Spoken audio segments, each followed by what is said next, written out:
scientists, innovators, researchers, students, friends, I am happy to be with all of you for the 16th Grand Challenges Annual Meeting. This meeting was to be held physically in India, but in changed circumstances, it is being held virtually. Such is the power of technology that a global pandemic did not keep us apart.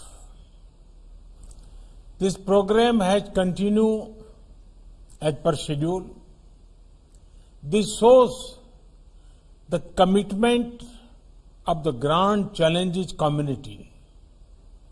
It shows a commitment to adapt and innovate. Friends, the future will be shaped by societies that invest in science and innovation. But this cannot be done in a short-sighted manner. One has to invest in science and innovation well in advance.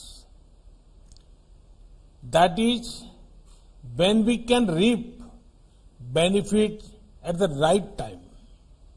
Similarly, the journey to these innovations must be shaped by collaboration and public participation. Science will never prosper in silos. The Grand Challenges program has understood this ethos well. The scale of this program is commendable.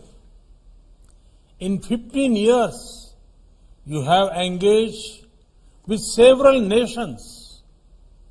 The nature of issue addressed is diverse.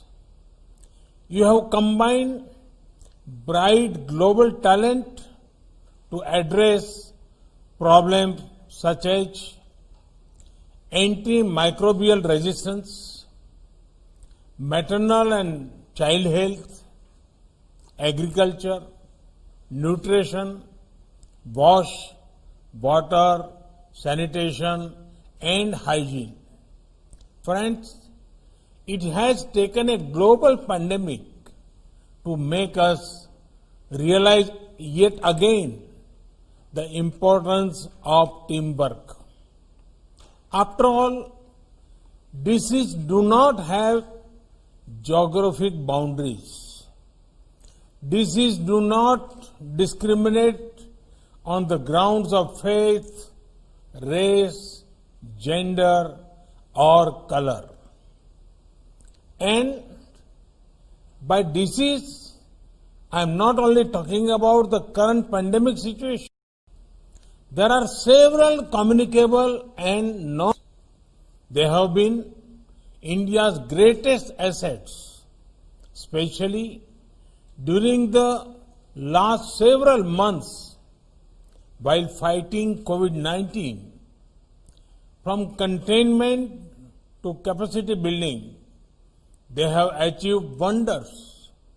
Friends, India's size, scale, and diversity has always made the global community curious. Our population is almost 4 times that of USA. Many of our states are as populated as other nations in Europe and Asia. Yet, thanks to a people-powered and people-driven approach, India kept its COVID-19 death rate very low. Today, we are seeing a decline in the number of cases per day and in the growth rate of cases. India has one of the highest recovery rate of 88%. This happened because India was one of the first countries to adopt a flexible lockdown when the total cases were just a few hundred. India was one of the first to encourage the usage of masks.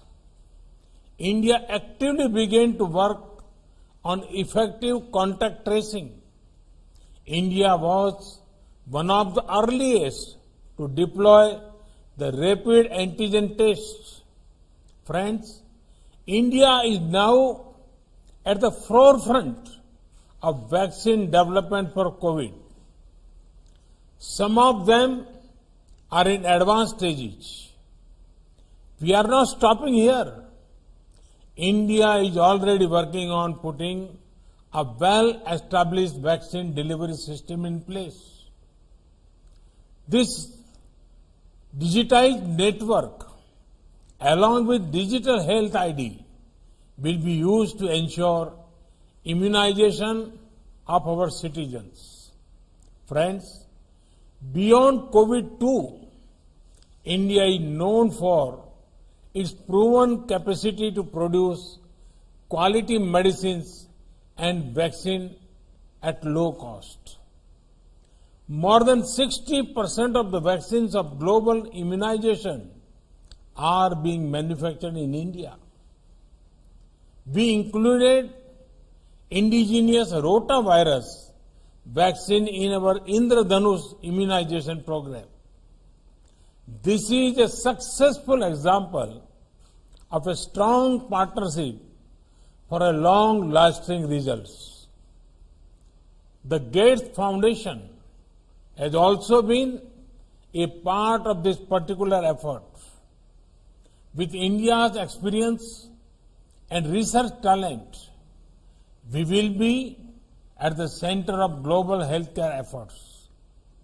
We want to help other nations enhance their capacities in these sectors.